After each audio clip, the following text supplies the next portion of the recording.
এই দুনিয়াতে প্রতিটা মানুষের জীবন তাদের মাথাতে আঁকা লাল দাগের উপরে নির্ভর করে। কারণ এই দুনিয়াতে যেই মানুষের মাথায় শুধুমাত্র একটি দাগ থাকে সে সব থেকে ধনী হয়, আর যেই মানুষের মাথায় তিনটি দাগ থাকে সে সব থেকে গরিব হয়। এই বাচ্চাটা তিনটি দাগ নিয়ে জন্মগ্রহণ করেছিল।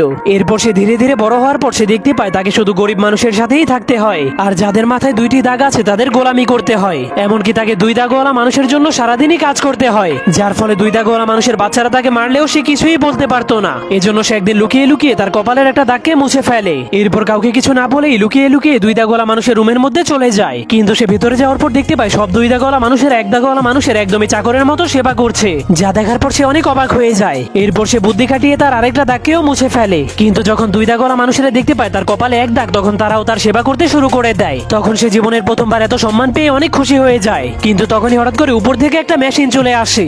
এরপর সকল এক দাগওয়ালা মানুষদেরকে টেনে টেনে উপরে নিয়ে যায়। এরপর সেই মেশিন তাদের মাংসগুলোকে কেটে কেটে তিন দাগওয়ালা মানুষদেরকে খাওয়ার জন্য দিয়ে দেয়। এই জন্যই আমাদেরকে লোভ থেকে দূরে থাকা উচিত।